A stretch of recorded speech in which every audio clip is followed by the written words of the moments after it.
Hello and welcome to our series on SEL, Empowering Student Voice.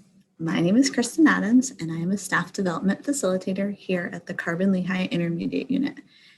Today, if you would like to access the slide deck, go to bit.ly/SEL Empowering. Throughout the month of March, you can spring into our social and emotional learning series found on the Carbon-Lehigh Intermediate website. If you go to CLIU Ready PD, you'll see all of the options that are available for the month of March. They're each worth 1 Act 48 credit, and I hope you join us for all of our series. So as we get started today, let's take a look at a quote on empowering student voice. Helping students to find and use their voice to make change requires both the promotion of students' social and emotional competence in a safe and caring environment where adults are listening to and valuing what students have to say. This comes directly out of CASEL and the documents provided by their framework. Allowing students to have a voice in your school is a critical part of learning and leadership. Let's refer back to our CASEL. If you have not taken a look at the introduction videos presented by Mike Keeter, I suggest that you take a look at them. However, to recap, CASEL's mission is to make an evidence-based social and emotional learning a part of your education and your curriculum, to allow students, staff, employers, and everyone to work together in order to unite and to make sure that our students are equipped and ready to go into the future. The challenge is during this unprecedented time, we need to make a shift. We need everyone part of this process together to empowering students and allowing them to be competent in the areas that they need in order to have a sense of belonging and to heal and to thrive. All that has gone in the last year has been challenging.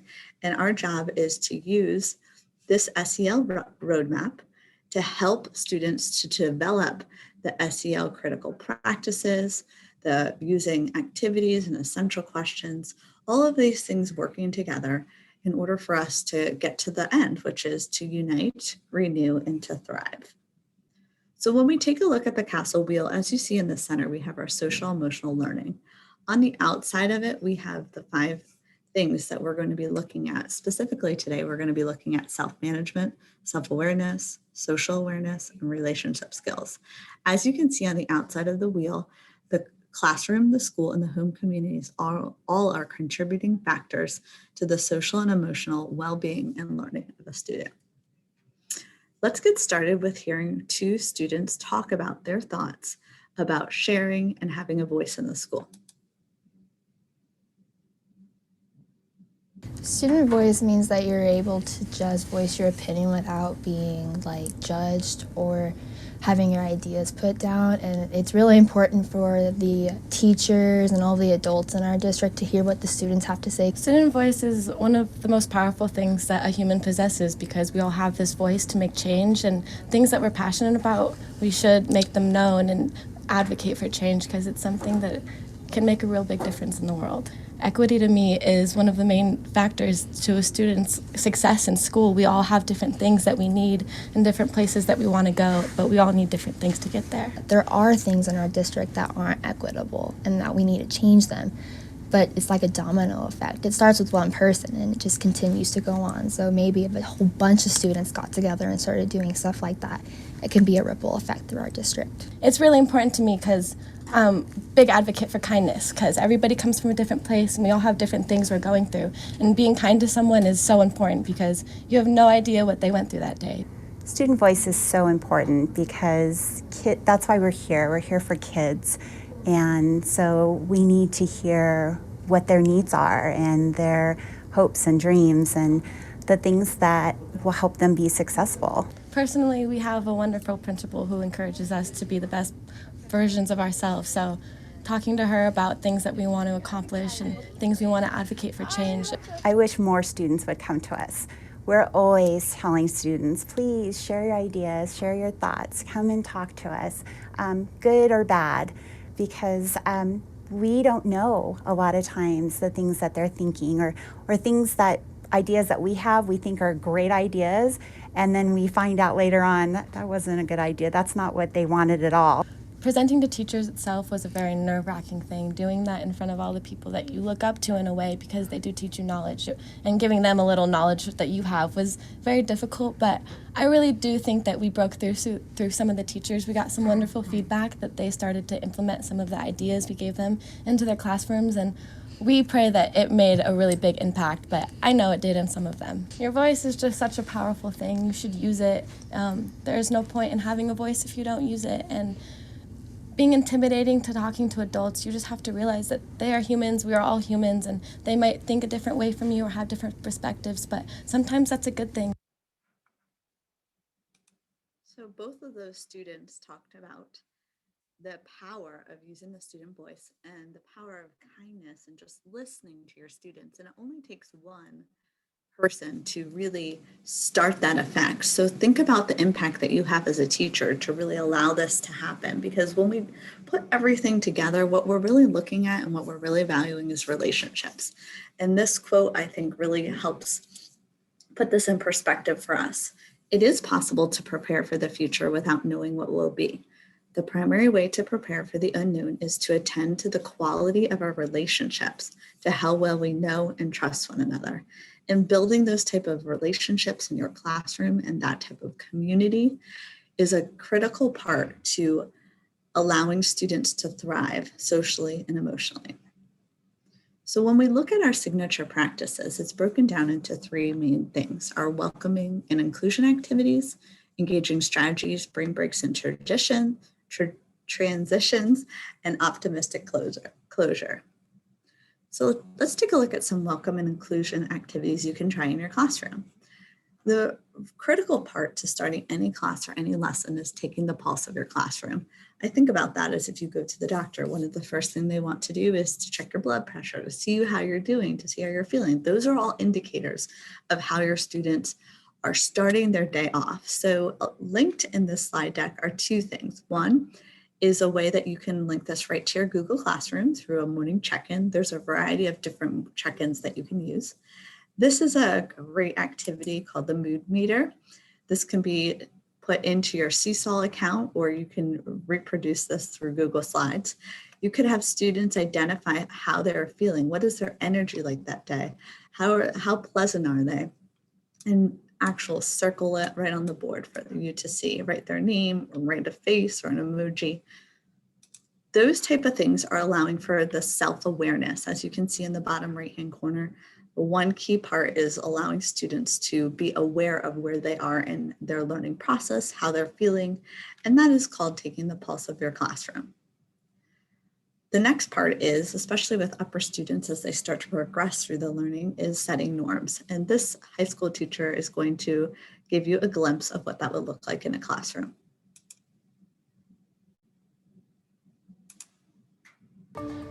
Sense of belonging is one of the most important activators of a child's engagement in learning. As human beings, one of the most essential needs we have is the need to belong. When that sense of belonging is there, children throw themselves into the learning environment. And when that sense of belonging is not there, children will alienate, they will marginalize, they will step back. Norms are a way that we know whether we belong or not.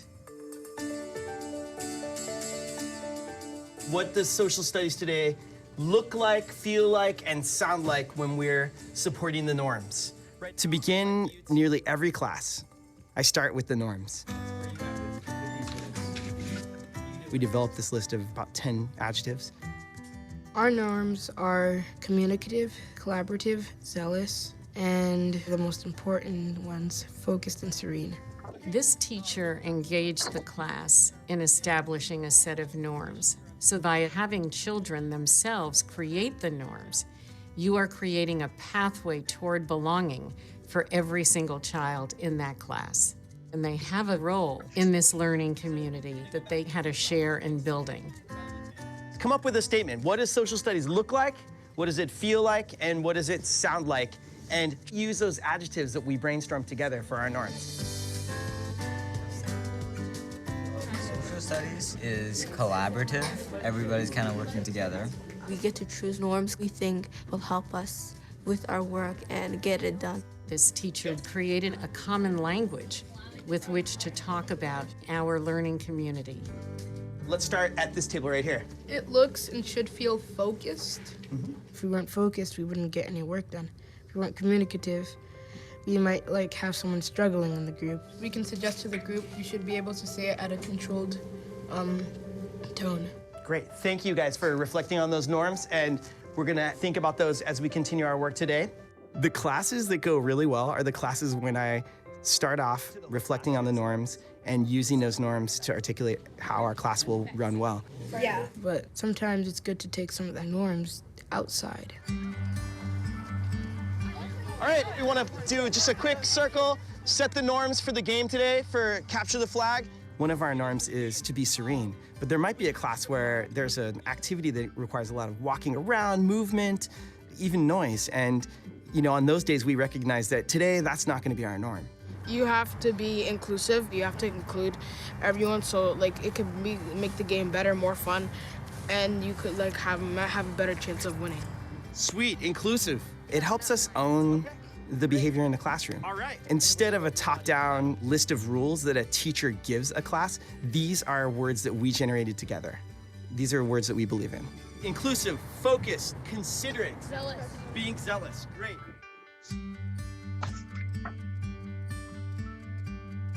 So as you can see, this is one of the many strategies that you can use in the classroom that helps students not only start to become more social aware, but also self-aware by allowing them to take a step back and look at what you're expecting them to do that day and how that fits into your classroom, the norms that you all agreed on as a community.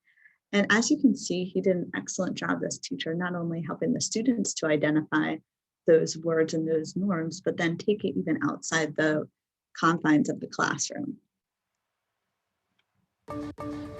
Sense of belonging is one.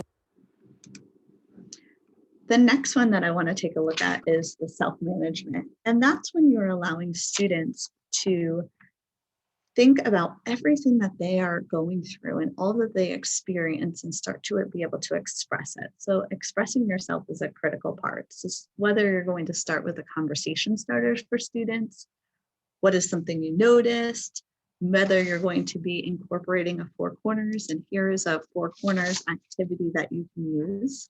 It's linked right in here. And this slide deck is a great way to get students to start to share. Today I'm feeling. As you can see, I numbered some of them because sometimes students don't want to actually attach their name to how they're feeling.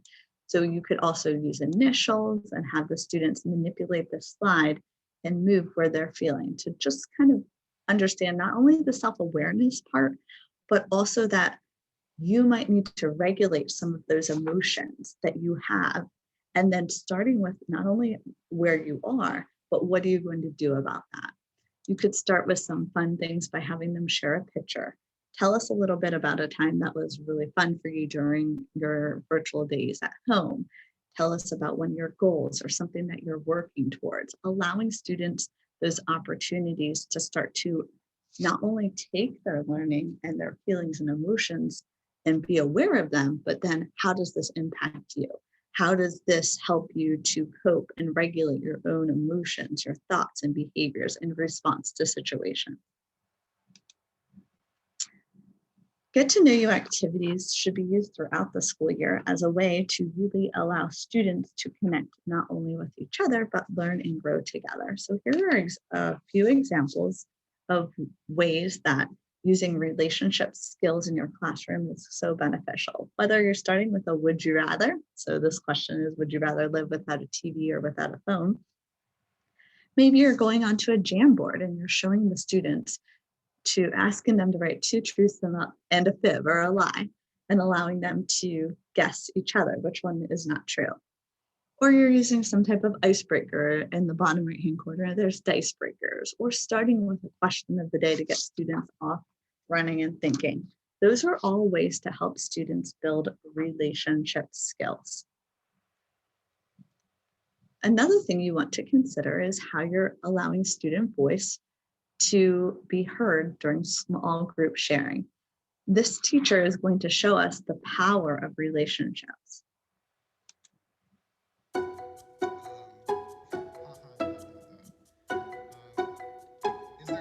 Is there anything in crew that we can do to kind of support us when we feel like we are kind of sliding back? So I guess I'll share. So right now I feel good.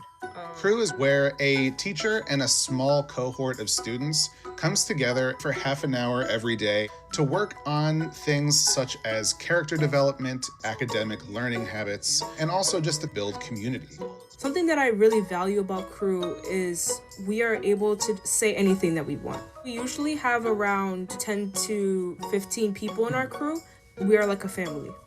It's a safe space to talk about how you're feeling, and everything there is kept private. You can talk about everything that's been bottled up, things at home, and nobody will judge you. Especially in a remote setting, the crew has really become a very important place to just have some consistency and some routine. We try to make sure that students feel comfortable, even if that means that they are not on camera. I just kind of say, I want you to participate, whatever that means for you today.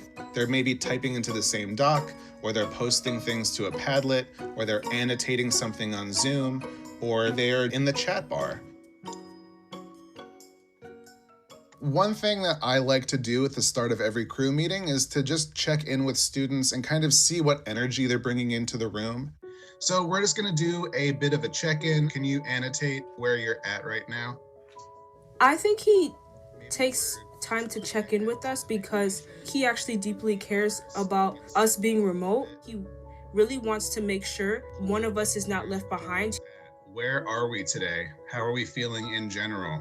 We're mostly like in the yellow and green, calm, easygoing. After we check in, we're really looking at what the needs of the class are. We might be doing something that's focused on building character, or how we're doing in a certain class, or a habit of work and learning. So for example, and how to make best use of your organizational space online, how to send an email.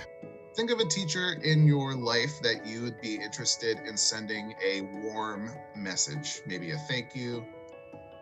When you have that person in mind, give me a thumbs up.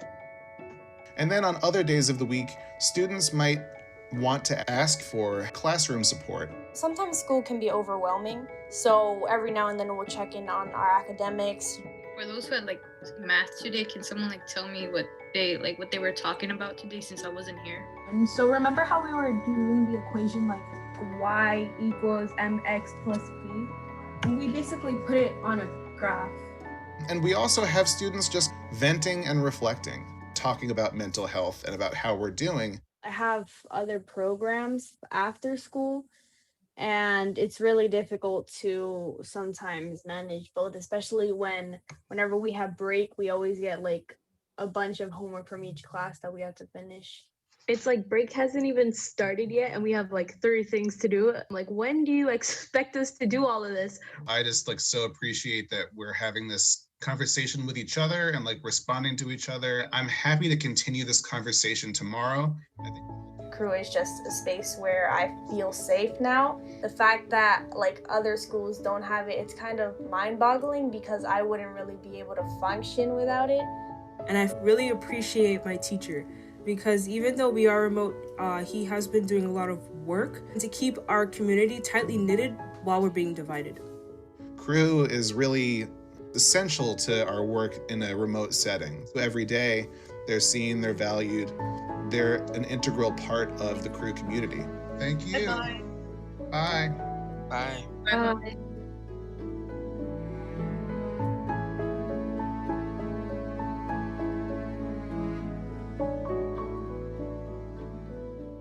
As you can see with this teacher, he did such an excellent job of going back to what really our core is, to building those relationships. He touched on so many things that go around that framework for social emotional learning, looking at self-awareness through the mood meter that we showed previously, looking at self-management, social awareness, and just building those relationships with your students. Think how powerful it would be if every week students had an opportunity to find some way to engage in a small group and really build and create those relationships. That is just so extremely powerful. So when it comes to looking at our group sharing, it's such a critical part of allowing students to not only voice their opinion, but to find value in the classroom. So take opportunities throughout your classroom to allow for students to add their thoughts, whether it's through polling, using Google or Zoom, using Mentimeter, as you can see below, just an example of allowing students to put 3 words that come to their mind. And if you use a tool such as Mentimeter, you can allow for your students to see what they think the most when it comes to the topic that you are speaking of. So Mentimeter is a great tool to use to brainstorm together and allow for student voice, such as Google and Zoom polling as well. Those are, and just annotating when you're going through something, allowing that annotate function to have students put in their comments and their opinion. We're going to shift a little, but still in the same train of thought with engaging strategies, brain breaks, and transitions. So our goal really is to go from engagement to empowerment. So the best information we have about supports and obstacles in our system often comes straight from the students. So make sure that you allow students to have time to not only process the information, but to reflect on what they're learning. And here are a few ways that you can use in your classroom. You could start with morning meetings for a quick check-in. You could have a class meeting at least once a week where all of your students can come together and start to discuss topics. You could allow for journaling in that space and time for students just to stop, write down some of the things that you're thinking, some of the challenges that you're experiencing. You could survey your students. You could ask them specifically what they learned, what things that are they struggling with, how can you support them? One of the ways that you can allow for more student voice in your school is through a student council. And this could be done in a variety of different ways. But as we start to look to transition to our next, whatever happens in education, we need to make sure we have an opportunity for students' voices to be heard. Taking time throughout your lesson to create that space through brain breaks is critical. On here are 4 different types of brain breaks that you can engage your students in, but I highly recommend that each class that you have some spot in your lesson to do a quick brain break. This could be 1 to 2 minutes. It could be a little longer. It could be something as easy as the bottom right-hand corner of just a quick little brain teaser. Get your brain thinking in a different direction, having them just relax and calm down just for a second and step away from something that's really challenging. So you could use them as energizing in the upper left-hand corner, have them get up and move and do a tic-tac-toe, try to get 3 in a row with a friend. You could have them experience some calming techniques. And I know a lot of schools are using mindfulness for different ways to allow students to take a break and find that spot where they are able to calm and center themselves. You could use a refocusing brain break, doing some mental math problems or something that's just allowing their brain to think in a different way. They could sing the ABCs with not A, B, C, D, but with different things in your classroom, apple, book, bag, coat, and just go through the different letters that way. Those are all things that allow for some breaks and allow your brain to shift in a different direction. When it comes to all of your lessons, one of the things that you want to make sure you have a minute or 2 at the very end, it doesn't have to be long, is for some type of optimistic closure. And here's a short little clip of how one teacher uses the 60-second strategy, Shoutouts, to allow for student voice in their classroom. Front table, Shoutouts. I have a shout out for Annalia. She got to work really fast. A shout out is a positive comment given from one peer to another. Shout outs are such an effective strategy for anyone, and you can throw them in anywhere. They're easy, they're quick. The first thing is a ding on my little chime, which gets everyone's attention. I see almost everybody. I will ask each group to give a shout out to someone that they noticed was doing a particularly good job or doing something that was difficult for them. I have a shout out for Dan and Alex because she was working really hard on her chicken. Awesome, awesome. It's not just me as the teacher saying, you're doing well. It's a way for them to interact with each other and celebrate positivity. We notice, we focus on the things that are going well. I have a shout out to Jamari because he was reading good. Yeah. And as you can see, there's a lot of power in using something short and sweet like that in the classroom, ringing a bell, getting their attention in some way, and allowing students, not just the teacher, to tell a good job, but for them to recognize each other. That's part of empowering our student voice. Front table. When we look at our critical practices for systematic SEL, there are two that we focused on here today: taking time to cultivate and deepen relationships, build partnerships, and plan for SEL, and also creating a safe, supportive, and equitable learning environment that promotes all students' social and emotional development. So when you start to look at some of the activities that you're planning in your classroom, please take time to make sure that your students are able to not only engage in that lesson, but taking time to allow them to self-manage, become self-aware, look at social awareness and relationship skills. So here are a few guiding questions that you want to consider when looking at empowering your student voices. So are you empowering student voice? Do staff honor and evaluate a broad range of student perspectives and experiences by engaging them as leaders, problem solvers, and decision makers? Are there ways for students to shape SEL initiatives, instructional practices, and school climate? Do students regularly initiate and lead activities, solutions, and projects to improve their classroom, school, and broader community? Those are some of the things you want to consider. So now what we're going to have you do is embark on a reflection of your own. We're going to ask you to click the Padlet, and the link will be in the slide deck for you. And on this Padlet, we want you to think about three things: something that you would start, something you would repeat, and something you would delete. So please click into the Padlet. It will be in the link for the YouTube video and in the slide deck, and it will take you right to this Padlet where you can start to reflect on your practices as well.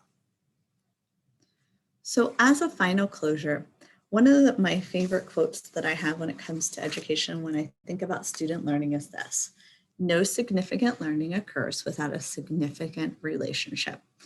So as we end our time together, I would just encourage you to build those relationships, to do your very best to find opportunities to connect with your students, to help them become more self-aware, to give them those skills and strategies they need to thrive in any learning environment. I say positive affirmations over myself, and I think that that's really powerful. And I also make my students say positive affirmations over themselves so they can start seeing them how I see them, because sometimes that can be an issue.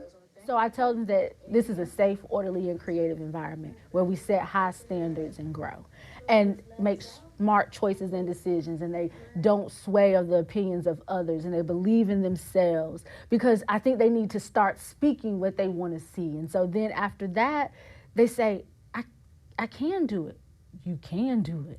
I believe in you. I believe in you too. We encourage one another. So we say, good job, team. Good job, team. And, clap it up. And even coming back and hearing my students tell me they're in high school now or in college saying, I still do my affirmations. Good. It's embedded. It takes 30 days to create a habit, and we do it all year long. From the first time that they meet me to the last day of class when they're walking out the door, we do that affirmation. And I've done that all 13 years of teaching. Another one. High five. Check marks galore. How incredible it would be if we take time to not only affirm our students, but to breathe hope and life into things that they're already doing, to affirm the great work that they are doing. We know that this is challenging times. They're unprecedented. There's challenges that we never thought we would actually experience. However, I know that it takes just one person to make a significant change. So start building those relationships today. Start allowing for opportunities for students to share and empower your students that their voice matters. Thank you for all that you're doing. If there's anything that you have any questions for or anything we could help you at the Carbon Lehigh Intermediate Unit, we are here for you and we believe in you. Thank you for joining this session.